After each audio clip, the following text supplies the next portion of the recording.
Hello. Today we're going to be looking at the cost of production from Chapter 13.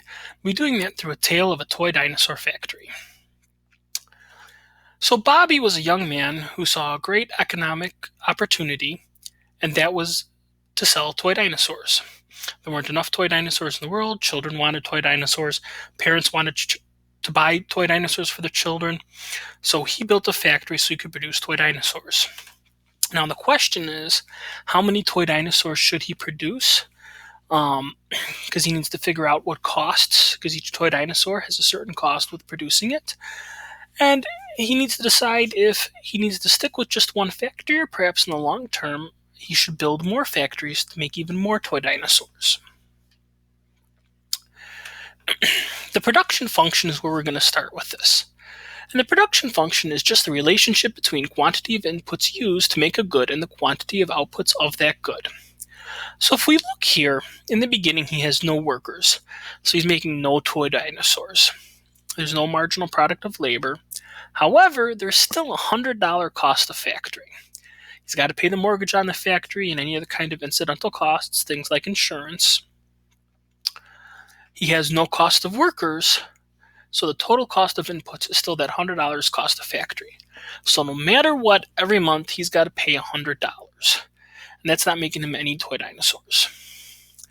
So now if he hires one worker, that one worker can produce 100 toy dinosaurs. So his marginal product of labor goes from 0 to 100. So now he's getting 100 for his one worker. The cost of factory remains the same, still that $100 initial amount. But now he's got to pay that worker $25 a month. The guy's not going to make the toy dinosaurs for free. So the total cost of inputs for him to make 100 toy dinosaurs with one worker is $125. Now, we look and he hires a second worker. Now with that second worker, he's upped his production to a total of 175 toy dinosaurs. That marginal product of labor is 75 only. So that second worker is not as efficient as the first worker.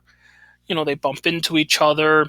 They got to wait for one person to get off a machine before the next one can start another run of toy dinosaurs. So he's getting more toy dinosaurs, but not as many more as he was getting when he went from 0 to 1. Cost of factory remains the same. Cost of workers goes up to 50 because he's got two guys he's got to pay $25 a month now. And the total cost of outputs is now 150. And then this repeats itself when he hires a third worker. He now gets a total of 225 toy dinosaurs in a month. That's 50 increase from where he was before. Factory costs stay the same. Workers go up 50. Total cost of inputs, 175. So you see, he keeps adding more workers. It's probably worth it to get the 50 more toy dinosaurs here. But maybe when he adds the fourth one, he's only going to get 25 more toy dinosaurs. Maybe the fifth one, only 10 more. At some point, paying the guy $25 a month to only slightly increase his toy dinosaur production is not going to be worth it. Now, we're looking at fixed and variable costs. The fixed costs are the costs that don't change. Basically, the cost of the factory. If I make 0 toy dinosaurs or 1,000,000 toy dinosaurs, the basic cost of the factory is still going to be the same. I bought the equipment, or Bobby bought the equipment. So that doesn't change. That's sunk. But the variable costs are the hours worked by the employees to make the toy dinosaurs, the cost of plastic to make the toy dinosaurs, the cardboard for the cardboard box the toy dinosaur sits in when it goes on for sale. All that changes and increases with each toy dinosaur that you make. So we go back to the 0 toy dinos. It's costing them $100 a month, again, for the factory. Nothing else really matters at that point. He now makes one toy dinosaur. His total fixed cost for that toy dinosaur is $125.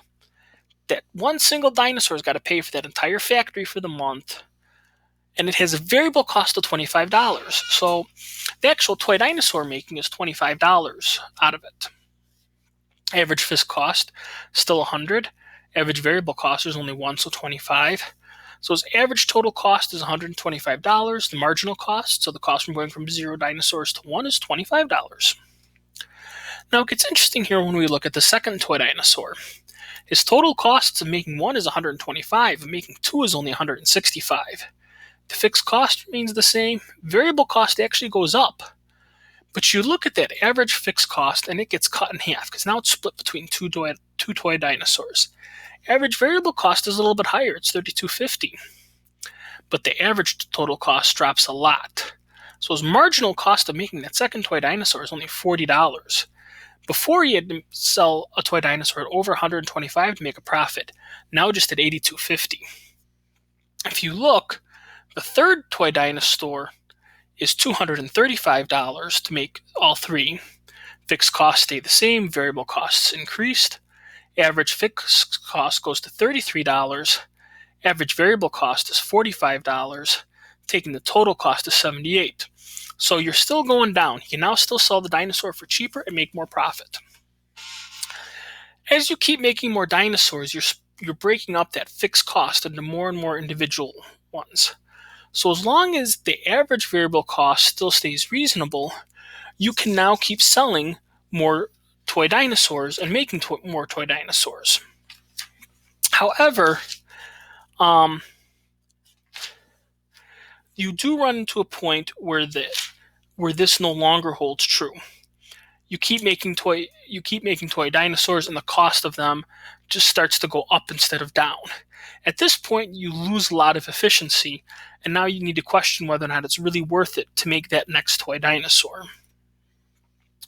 So now we're going to finish up by looking up at short-term or short-run and long-run costs. If you look at the first little line there on this line graph, it's the short run in a small factory. It's really expensive to make the toy dinosaurs for the first couple. It levels out for a little bit. Then it kind of skyrockets up when you start trying to make more and more. If you look at the medium-sized factory, it's still kind of the same. It's expensive to make those one or two dinosaurs, but it actually gets cheaper for a little bit longer in the middle there. So you can make a lot more dinosaurs in that kind of sweet spot area where the constant returns of scale, your economy of scale there. That's where you want to be making it. But at some point, you're still making too many dinosaurs where it's not worth it because they're becoming more expensive. So then if you have a large factory, we look at that orange line, and it's expensive for the first few. It averages out more low and then goes high. So it kind of depends, if you're looking at short term, what factory you want.